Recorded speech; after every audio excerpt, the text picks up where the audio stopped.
Hello and welcome to the Voiro podcast. We have a very, very special guest with us today. And that guest is Anil. No, I'm kidding. Anil, welcome to the pod. Anil usually doesn't sit in on our podcast, but welcome, Anil. We had Anil join us today because today we have with us Shivendra Misra from IAB Tech Lab, who's going to help us understand more about the OpenRTB 2.6 protocol. So welcome, Shiven. How are you today? Hi, very fine. Clean and clear day from Delhi. The floods have receded, so I have made it to the office. Oh, I'm glad to hear it. Was there any impact on the areas where you live? Or no, not necessarily. I think it's more towards the North Delhi and areas closer to Yamuna. It happens every year, but it's a year before the election, so therefore the decibel levels were higher. Oh man. Anil is apart from being our chief architect, he's also a resident expert on most things. And so we had him break down the weather phenomena last week that explained why this happened in Delhi. So if you ever want to get into that, you should talk to Anil at some point. Okay, so let's get into today's topic, right? Before we jump into 2.6, I was wondering, Shiven, if you could give us a little background into the existence of IAB's Tech Lab itself. Like, how long has that been? What is the primary purpose of the organization, as well as what is the focus areas for 2023? Yes. So Interactive IAB is a well-known brand name generally if you are in the advertising industry, and it has been for very, very long. But IAB Tech Lab has over the years kind of forged a slightly separate identity. So there is something that I would like to call out. There is a IAB and IAB Tech Lab. Both share the name IAB, but they are two distinct organizations. They can be said sister organizations or sibling organizations. So IAB focuses more on the mandate of marketing. It's a typical marketing digital association where people come to network, where people talk of marketing, how the trends are going, what's the digital advertising looking at, and what are the things that are cropping up. But if in digital advertising, quickly things happen that if you have a problem, you need a solution. So there is a IAB Tech Lab, and for the want of any word, the nerdy side of the IAB, which basically is the tech lab where ultimately this is the organization which hunkers down and finds solutions to situations which are talked about. So you have privacy concern, you have brand safety concern, you have a lot of concerns when you are in a digital advertising. But ultimately, you need a set of people who will actually sit down and define how this translates into a technology. And more so, a technology is without borders. Because while you have marketing trends, which can be US specific or Europe specific or Australia specific. Therefore, you have seen these IAB organizations in various forms in all the countries. So you have IAB Australia, you have an IAB UK, you have IAB Europe. But IAB Tech Lab is a global one organization because technology is borderless. So it's a sister organization. At times, it picks up cues from the conversations that are happening in IAB. And then sits down. There are a lot of members which are common. But if you are in digital advertising, you are 70% technical and 30% other things. Definitely unillicit that. You should conquer. So that is basically a situation. So Tech Lab picks up things. So basically our role is to bring down the friction in the environment. So you have these pipes, you have these ecosystems, you have so many players. How does this all jumble of people, the DSPs, SSPs, brands, agencies, all talking through a set of pipes, protocols, exchanges, ad verifiers, there is a whole ecosystem. How do you get, people to talk to each other, build standards, both from protecting the customer, also the interests of the customer? How do you build standards which are like USB? A typical example is a USB slot. There was a proliferation of various kinds of slots, and then USB came in. And all computers, everything that you want to attach, you do through the USB port. So similarly, we need to try and build things that will bring down the friction in the ad ecosystem and make things work together. So that's the core of IAB Tech Lab. So we have been around 2012 as more distinct entity. Before it was part of possibly a group with subgroup within the IAB.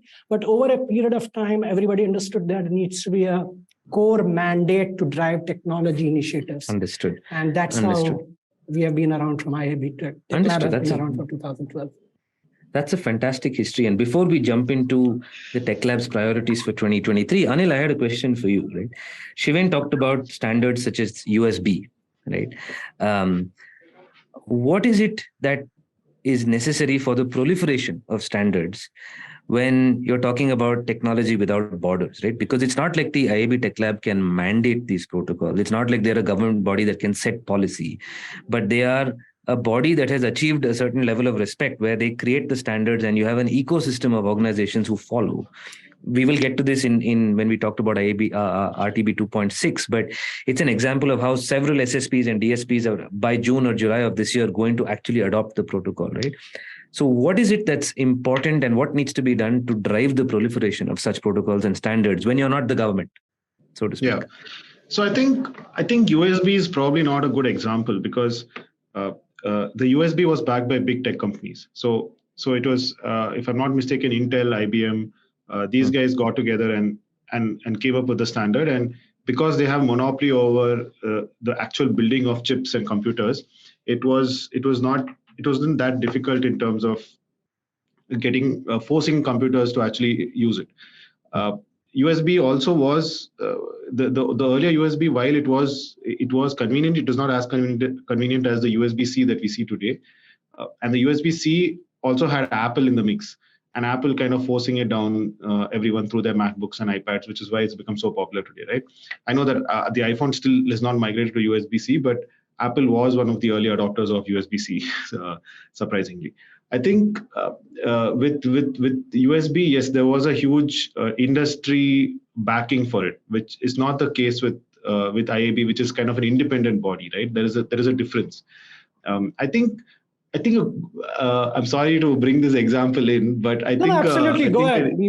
I just wanted to lay it out as a layman language, not in the politically. I think I was coming to the reason I'm smiling is because I'm going to put in a EV thing here, right? so an equivalent, a good example would be the whole Tesla plug thing that's happening in the US today, because Tesla is not the industry. Tesla is one of the players in the industry, and world over, if you think about it, the Chinese are like number one in terms of electric vehicles, even though Tesla started it all. But what's happening in the US today is very interesting.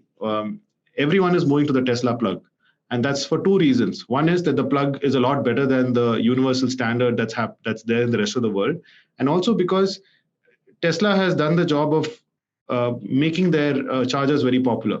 So it's a mix of popularity plus convenience plus the right technology.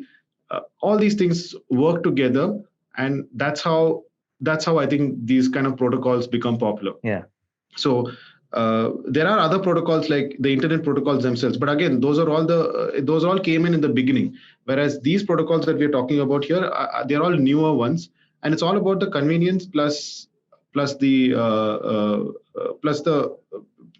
fact that it's rooted in good technology, right? Then that's what makes it popular. I mean, I think Shiven will be able to give us a better understanding as to how they went about marketing and ensuring adoption. But I think it's different. It's different in every industry. It will be different. It's not going to be the same. I think Shiven, Anil's tongue-in-cheek response there was because he is notorious for weaving electric vehicles into any narrative.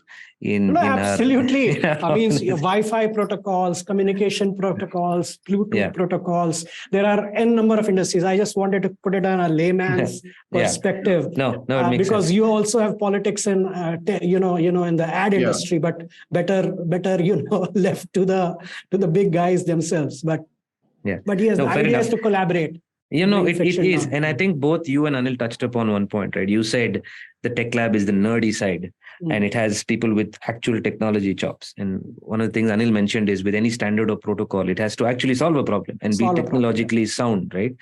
One of the reasons I think the tech lab has achieved a certain level of respect and standard in the industry is because of the constitution of the team and the fact that there's a game theory-esque element to it, right? You come up with a protocol, I adopted, you adopted, we all win, and maybe that's the direction we move in, right? So I think it's good in terms of bringing about cooperation in the industry, and definitely ours is an industry which can get fragmented and political and divided very easily. And so to have a body that's run by experts that has the well-being of the entire industry in mind is a necessary solution. Can you quickly walk us through the Tech Lab's priorities for 2023? We live in a funny era. There is a looming recession, there's war, there is a cookieless world around the horizon, there's connected TV. This is the year of CTV, but we've been saying that for many years, and I suspect we will continue to say that for a few years. In the middle of all of this, what are the Tech Lab's top priorities for 2023? So Tech Lab obviously has fingers in a lot of pies in terms of trying to things move forward. So last 2-3 years have been cookies and privacy enhancing technologies, because that has been the focus for a long period of time. So just touching on things, obviously there is a whole privacy debate that's happening, which needs to be sorted out. Next, with cookies going off, the whole addressability has to be sorted out. The third thing, which is more and more prominent, is the data clean rooms in terms of how do you transact the data in terms, because it's an outcome of the privacy, where you collaborate, where you have UIDs, where you have various identifiers. Therefore, informations which were moving seamlessly across organizations, now with regulations stepping up, there is more scrutiny as to how data will get transferred. And obviously the big medium, the CTV, because that's where the whole advertising bucks are moving to. Yeah. And that's for advertising industry, everybody knows there are 3 screens. There was mobile, there is computer, and there's now the CTV. And CTV is a unique mix of mobile, computer, and everything together. So you have a wire coming in from cable, you have IP-led over-the-air transmissions, you have apps, and you have Roku and the Apple TV, devices itself. So it's kind of an amalgamation of where all these things have come together. So therefore, yes, these are the areas of focus in terms of let's put the privacy, interoperability of data, and connected TV. Okay. And obviously, some of these things we are talking to are maybe 2 years in the horizon ahead. Yeah. But if you have to, build standards, you have to start now, such that things start happening. So India possibly may not, maybe a step behind in the connected TV boom at this point of time. It's almost there now, but you need to have all these things right away. Because you can't do when already you are in the middle of it. Yes, absolutely. Let's talk about OpenRTB for a second, right? Before we jump into the significance of OpenRTB 2.6, what is OpenRTB? Why was it necessary? Why did it come about? So OpenRTB is possibly the soul, the atma of how internet works or digital advertising works. It's actually the plumbing in the background, which runs the entire digital advertising ecosystem. And the funny thing is, to common man, it's almost invisible. He just doesn't know that the moment he starts loading a page for that banner or for that video to work, there's a whole rocket science behind it happening, and which pushes something to hit in milliseconds faster than the page loading. So many decisions, so many transactions have occurred for him to just show that what is called a simple ad. So people just see the ad, and I'll just also come from the whole context of being in a broadcast TV. You thought that the broadcaster just puts the ad, so it must be very simple. That's how it was. So you never thought that the ad ecosystem will have a rocket science behind it. And that's how the entire, digital advertising industry has evolved. Now, coming to what is OpenRTB. OpenRTB has got 2 basic sides. On one side, you have buyers who have advertising dollars, who want to buy advertisements or supply, and the other side is the supply side, where we have publishers who have these inventory. In terms of inventories, the slots, the display, the audio places, the video places where an ad can appear. Now, originally, everybody was in one-to-one. I had a website and I was trying to attract somebody to advertise on my website. That's the simplest situation that could have started. And now we have a very complex situation where you have a whole middle layer in between, where everybody is throwing in all that they have, as on the supplier side, all the inventory that they have. They are defining, the price at which they will sell their inventory, a typical auction situation. And on the other side, you have buyers who are bidding on these and saying, yes, we will pick and choose what we want. Now, for this to work, there is a whole set of people who own the inventory. Then there are people who enable the inventory. Then there are auction engines. Then there are people who help the buyers to do the whole things called SSPs, DSPs, auction engines, and people in the ad industry know all these terms. But generally, a very complicated ecosystem. Then there are ad servers. Then there are people who are verifiers. So you name it, and everybody has. There is a company which is specialized in one bit of it and has made a business out of it.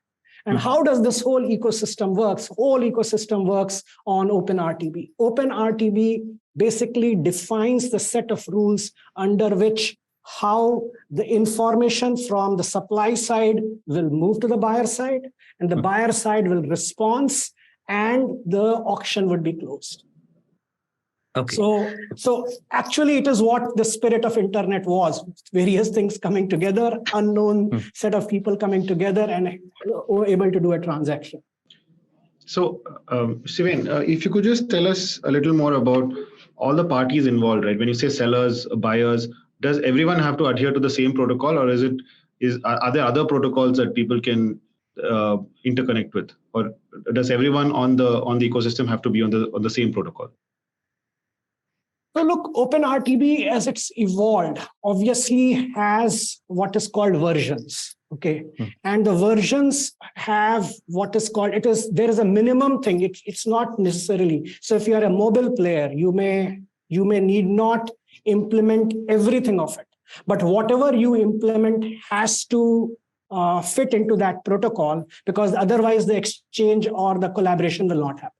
If that's the answer you were looking for. Or is there something? That's one of the answers. Also, what are the alternatives to OpenRTB? Is there another RTB protocol apart from OpenRTB that people can use to, and can they interact with OpenRTB? No, I don't have the answer to. Sorry, Anil, I don't know the answer to this question. If you are alluding to something, there are obviously the wall gardens which implicitly do follow the OpenRTB. Okay, but to that degree, they have.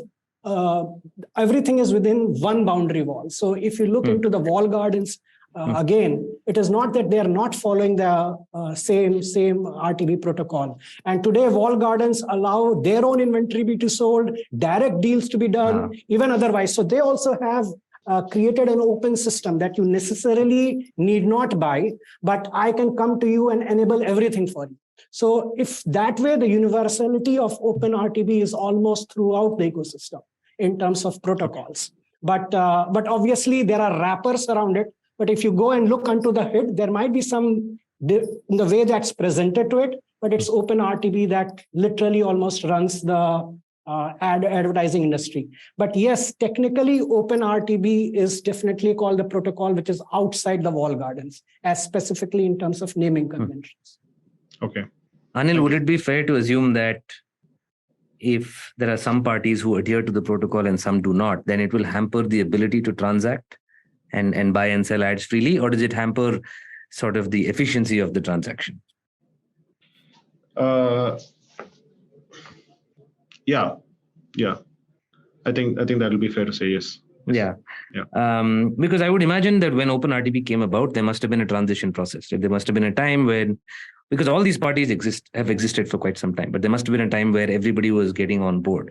I suspect that's a different challenge today when the protocol itself has become universal, but now we're looking at multiple parties getting on board a new version of the protocol, where I'm sure there is some backward integration, some sort of interoperability between the earlier protocol and the new protocol, right?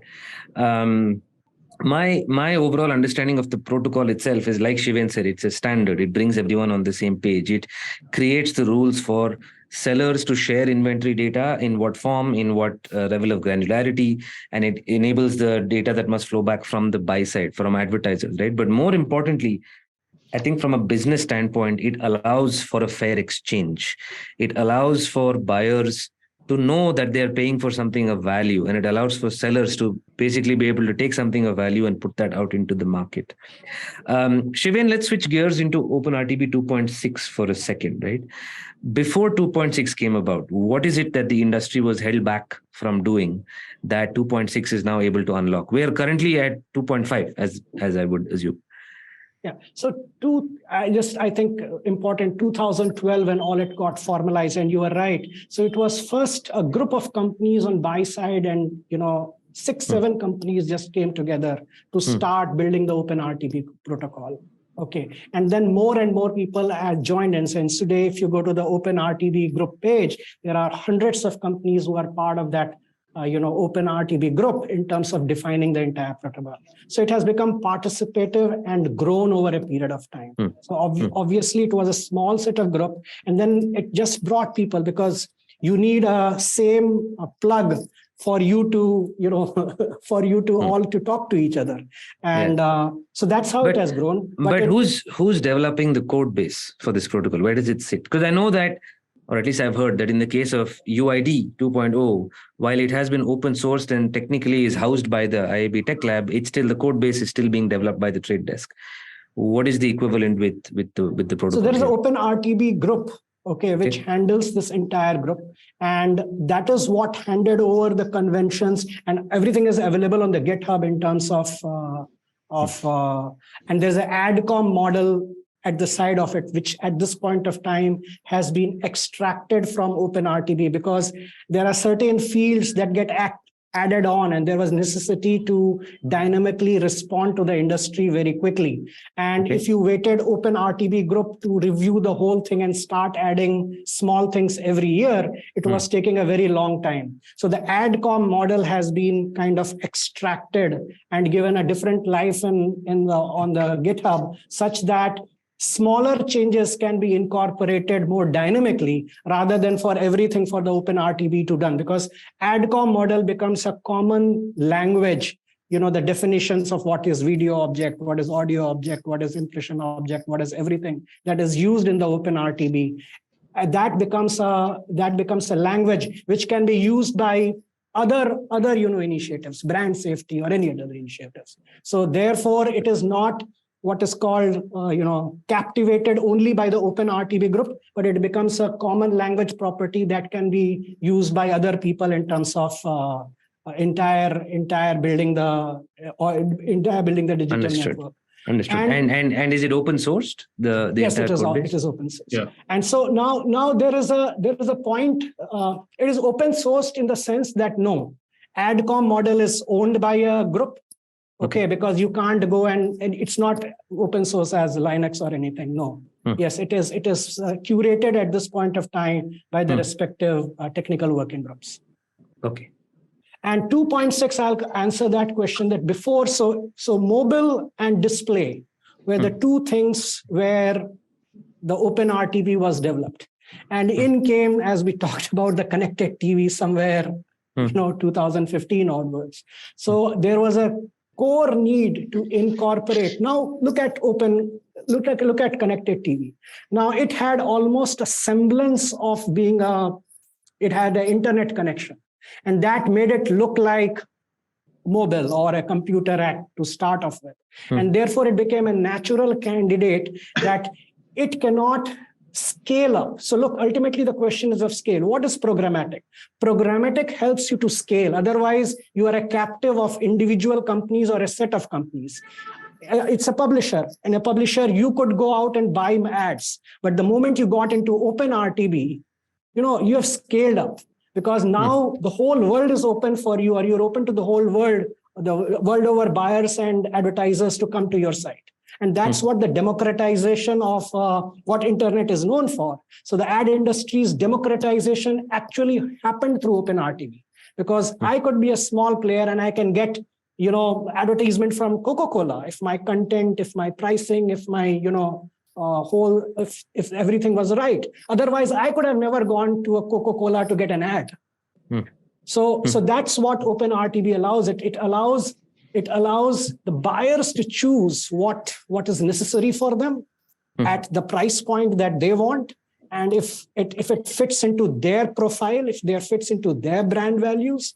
And the other side, everybody who has an inventory can participate in it. And that's what exactly scaling up of it. And similarly is with the connected TV. When that media came into horizon, obviously the model was, yes, we need to, there will be ads insertions, similarly as in broadcast TV. But how do you scale up? The scale up was because there already exists a plumbing system, a set of pipes. There are DSPs, SSPs.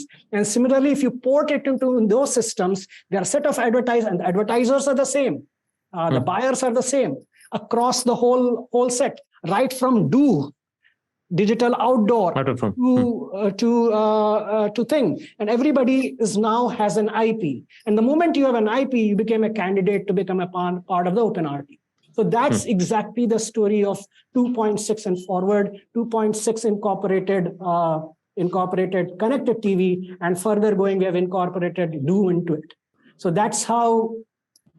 So anything that has an IP and similarly can get onto a network now has a possibility to participate in OpenRTB and therefore attract ads.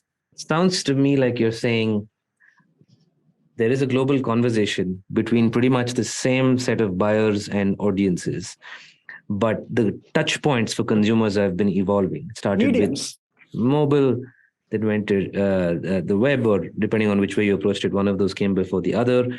But in the last 5 or 6 years, you've seen the advent of connected TV, which is, I think, fundamentally a different kind of touch point. There is a difference. We'll talk about the difference too. First, it got into it, but the difference is different. So the difference is there is some kind of a linear story or a streaming that is happening onto a connected TV, rather than on a website where ad can literally pop up at any point of time, and the narrative or story is yours.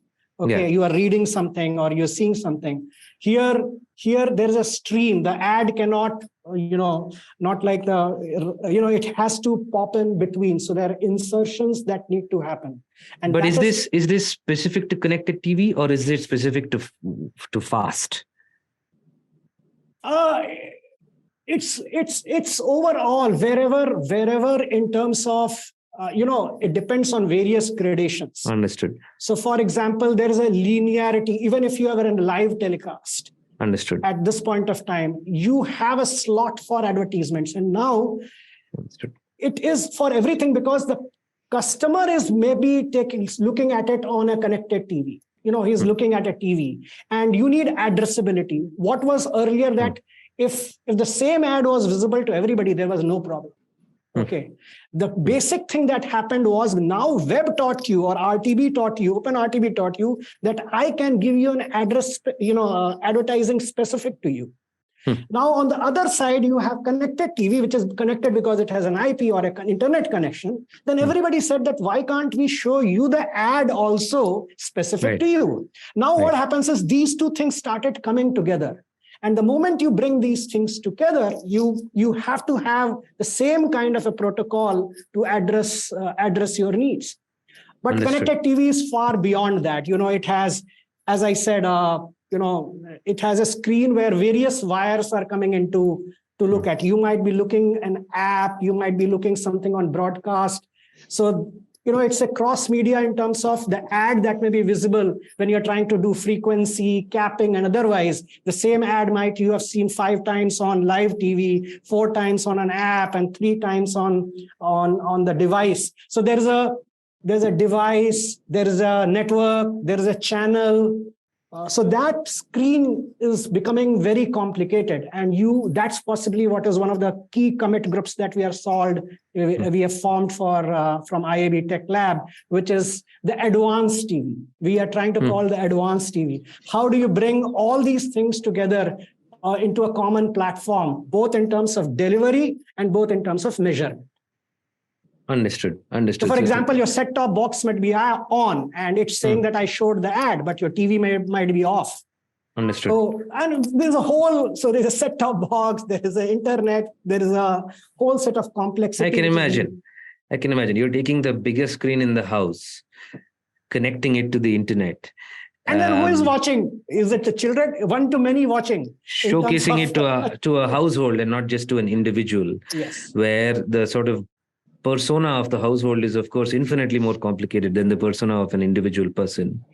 And it's still technically a premium experience, right? So now you're trying to blend the best of linear with the best of what is addressable in And if digital. something goes wrong, one impression wrong it's expensive. Theoretically in the mobile world is not that problematic.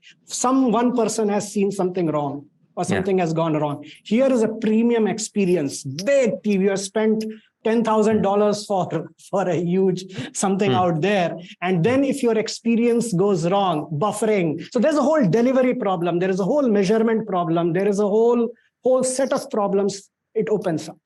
Understood. And then there are walls, the OEM wall, the proprietary wall, the app wall, and the broadcast. So there are silos in which the content is coming into the same thing. Understood. Now let's get back to OpenRTB, because OpenRTB 2.6 doesn't solve all of this, but solves possibly one part of it. It makes what is called the CTV, the connected TV, the TV on which is connected to internet or any streaming part available for programmatic ad buying or ad selling. Okay. That's the limited scope of OpenRTB at this point of time in 2.6. Okay. But it's a huge move forward. Okay. So what is the fundamental difference between the earlier 2.5 protocol and the 2.6 protocol, which is so CTV specific? So when CTV came up, and what was the thing? It was conventionally as it was previous.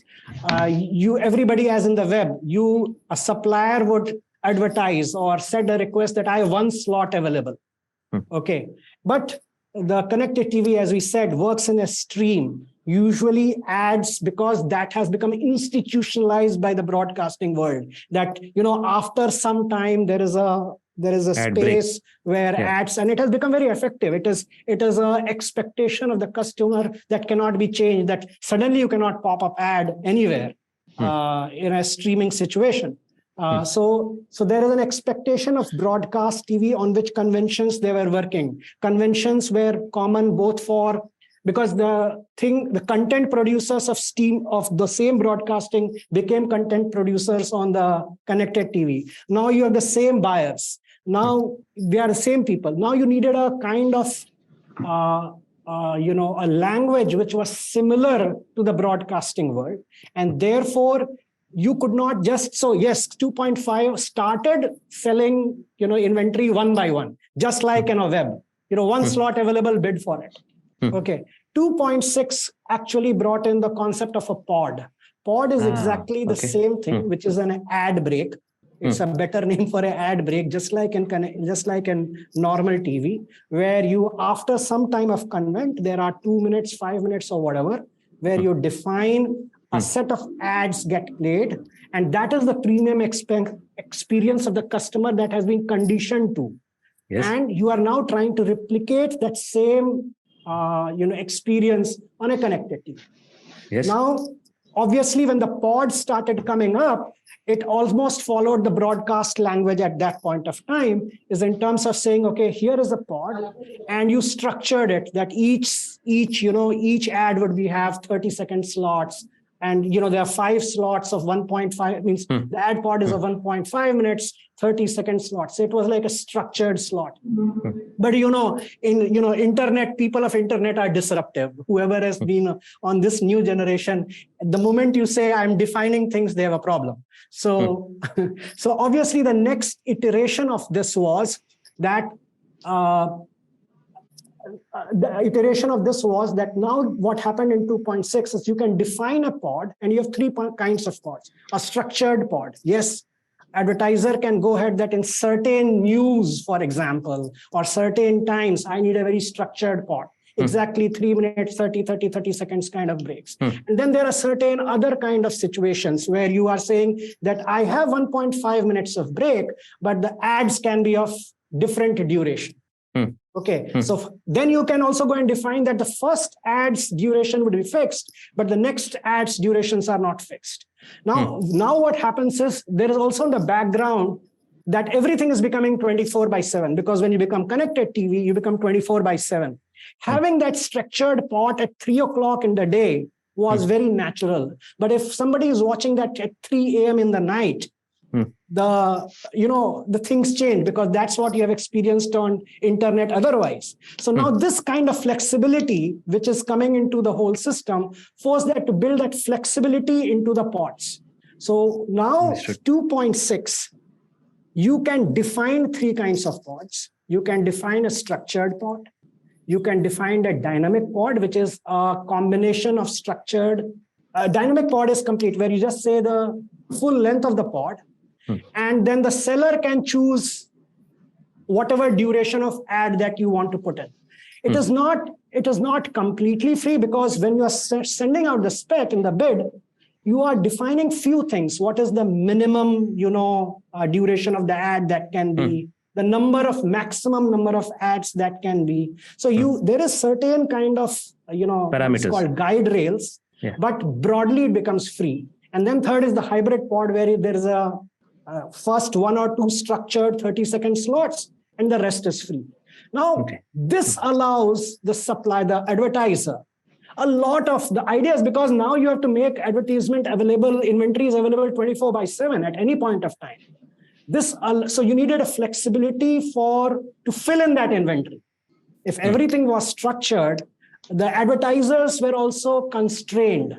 Maybe in night 3 a.m. you want to run a full 5-minute ad. One person wants to run a full 5-minute ad. Okay, I am just saying it's his research or whatever that has brought up. During the day, he just wants to take possibly a 30-second ad or whatever, something like that. But this will help him to bid for things. And it's good for publisher also. Now he has inventory at all points of time available to him, because he has offered this flexibility to the advertiser. Understood. So what I'm hearing is that the operative word here is flexibility, right?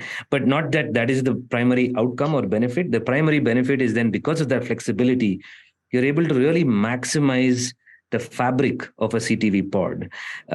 Sounds to me like while OpenRTB protocols thus far enabled everyone to be on a level playing field and enabled these transactions to happen in a standardized fashion, connected TV streams comes with the concept of podding that requires the protocol to therefore be as flexible. Otherwise, everyone's bidding in a very straitjacketed fashion, right? Now you're saying there is a sort of linear TV kind of pod, which is an ad break. There's a queue out and there's a queue in. But within the boundaries of that queue out and queue in, you could have different types of structures, because every second within that break is not the same. There is a second that is closer to the content that may be more premium. There is a second in between that maybe is less premium. There is an option to occupy the entire pod should you want it and should the seller be okay with it. But I'm guessing that the previous protocol, while it enabled connected TV to be a part of the addressable conversation, this is something that truly brings about the spirit of transparency and flexibility that makes it worth it for both buyers and sellers. One follow-up question I had for you, Shiven, is while this definitely is a huge step up from the earlier protocol for the connected TV world, does it allow buyers to see who else is a part of that pod? Does it allow for a competitive element across the pod, so you know who you're advertising next to? And maybe that gives you the ability to either make a decision and not advertise, or maybe pay a premium to sort of advertise against somebody you want to? Means I will have to check exactly, but I'm not very sure whether you know who the next bidder or adjacent to it. But there are certain decisions you can make in terms of on the content object. There's a lot more information available on the content object today to show you what is the network that it is there? What is the channel it is being proposed? So who is the owner of the network? What is the device? So what is the device at a level? What is the network that at a level? What is the channel that he's being watched? There are more, whether it is commercially produced, not commercially produced. So there are n number of fields in the content space which give you, and then you can also do certain things. You need not put everything in one pod. Your various campaigns may go for various pods. So yes, therefore you can deduplicate, but now the deduplication can also be done by the supplier. Okay. So usually, there is a method of deduplication, means deduplication, where you can put things in different pods from the advertiser side, and there is a possibility of deduplication from the publisher, because ultimately publisher brings the pod together. Yeah. Okay, the final construction of the pod is in the hands of publisher, and therefore you can communicate to the pod, to the publisher, in terms of your restrictions. Yeah, so I had a question regarding the seller side of things in CTV. So one of the it might be a silly question, but just sorry to bear with me. But one of the questions I have is on the seller side for CTV, right? You have two sellers. You have the device as well as the publisher of the content. Is there any differentiation that can be done as part of the protocol? So the kind of example I'm saying is if you have Samsung. You have a Samsung TV, which is using, say, Netflix, or so not Netflix, let's say Hotstar, right? Now, Hotstar might have an ad spot, and Samsung might want to play an ad in the same spot. Is there something that the protocol, can both of them vie for it, and can who's the primary seller? Who's the primary seller? And that's what there's a network object and a channel object now, because the same content may be available in a different perspective. You may have this, what is called in Tata Sky Netflix, and in Airtel Netflix, and in other places Netflix. So it's Netflix there, but it is in a different wrapper at each point of time. Okay. And each one of them has a meaning. There is a Tata Sky profile of consumers, and there's an Airtel profile of consumers. As an advertiser, I may add to it. What I'm trying to say, what the protocol is trying to do is to make these things transparent. Whether you want to advertise on Discovery Channel on Tata Sky, or on Discovery Channel on Discovery, or Netflix on Airtel. So because there is a whole complex thing. These are the multi-channel video providers who are aggregating, or the aggregators who are aggregating both as. So there's a Roku. Okay, there's a Roku as an app. Roku is also on a device. So basically you have. Just coming to the protocol has three levels of differentiation. It is the device, it is the network, and it is the channel. Okay, which can be specified. Now it's upon the buyer to pick and choose in terms of whether he wants to put the Discovery Channel or on the Discovery, or on Airtel, or on whatever stuff. So and kind of a follow-up. Did I answer the question? Sorry, Yeah. You did. Yeah. So there's another follow-up to Anand's question, right? So because you said that there's a channel and there are two different entities here, what is the level of visibility for either side? So what I'm trying to say, if right, can I target only Samsung channel? Like, is that even allowed, or does the protocol prevent or restrict that, or just allows it? Like, if I'm LG, I'm saying I want to show my ads only on Samsung TVs. Is that something that the protocol prevents or inhibits? It actually allows, I think. Means as far that is right, because if Samsung, for example, or whoever is the owner of that Samsung, if Samsung as a supplier is transparently indicated that all these ads are available only on Samsung device, or I am similarly, the buyer can then choose that I will because all these fields are basically filters. The idea for buyer, for everything that you'd specify, if you go through the entire ad protocol, there are these 500 fields. And these 500 fields are nothing which are basically transparently trying to declare information from a supplier side. Okay. And Obviously, there is a whole science about the supplier, how much he should declare and how much he should not declare, when to declare and when not to declare. And that comes to the point, it's all recommendations. It's all, so over a period of time, and this is where we are saying, the protocol assumes that more the transparency. Okay, so there are things, whether I use OMSDK as a measurement or not, whether whether I used verified measurement providers. So all these things are declared within the channel.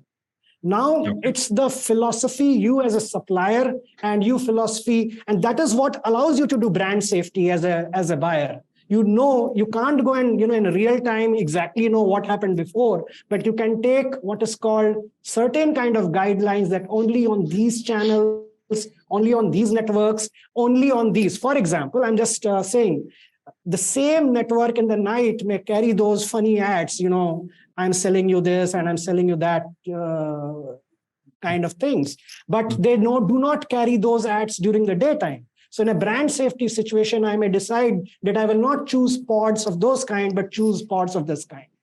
In the same TV environment. Again, all channels have some kind of a viewership profile. So as an advertiser, all these things are native knowledge, which is available to you. So you can pick and choose and define your guidelines. There is no one specific guideline. For example, there was a whole point that, somebody said, I won't put my ad next to terrorist attack. Okay. Yeah. He may have a philosophy for it. The other guy may say, news is news. I do not need to, figure why a terrorist attack or some other news is. So the brand safety guidelines are something which an organization do. And a healthy organization will go through this entire protocol, look at all these 500 fields, and depending on his demand. So if he filters too closely, he may not get the required number of inventory, or his options will become very less. If he filters, so he will have to use that framework to say what his demand is to ultimately come to a choice. All these fields are filters, ultimately. Yeah. No. Fair enough. Shiven, just to round things off, can you paint the future for us a little bit? Where is this going? What are the next set of enhancements? What are the next challenges that the industry is facing that can be overcome using the next evolution of the protocols? So there is a holy grail, which ultimately is what is called a cross media, where you are able to create a delivery and a measurement framework across all screens. That's the kind of holy grail. And the sub part of it is just the TV, for example, where we talked that you have a cable coming in, you have a set-top box coming in, you have an internet coming in, and all of them delivering you, content. And all of them are in different silos, and you are advertising. And then you have, as you said, a profile, your address, your situation of the TV, your family size, and it's one-to-many. It's not one-to-one experience. So how do you solve, means for publishers, how to make these transparently available? And how do you therefore, in a non-privacy way, capture all this information? Can you capture that 5 people are watching this TV? Debatable. I don't know. I don't have an answer. Or only 3 people are. So will you put the camera on, say that 5 people are watching this TV? I'm just talking in fun. So these are a lot of problems that need to be sorted out over a period of time, because ultimately it's the money that is being spent behind it.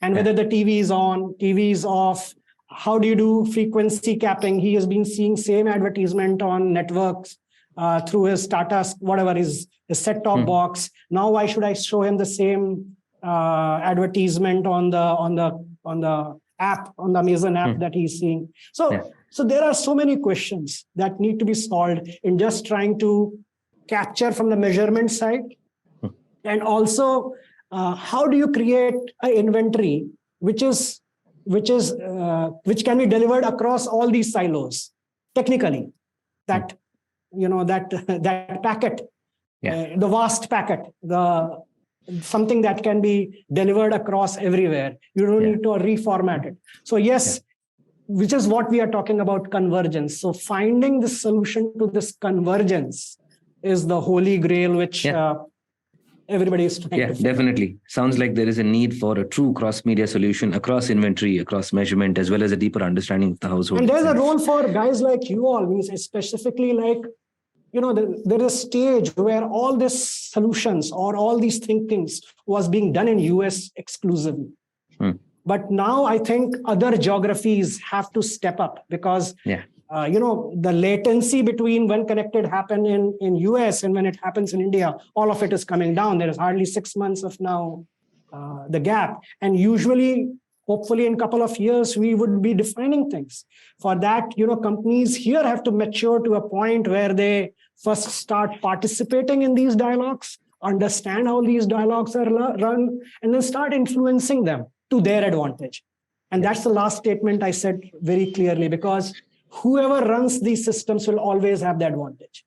So at some point of time, everybody has to get onto the table, not only define for the customer, but for their competitive advantage. Fair enough. I think we live in interesting times, and it's definitely going to be interesting to watch the evolution of both this as well as everything else that comes out of the Tech Lab. On that note, Shiven, I must thank you for your time. You've been very generous with us. We love such conversations. It educates us as well as our listeners.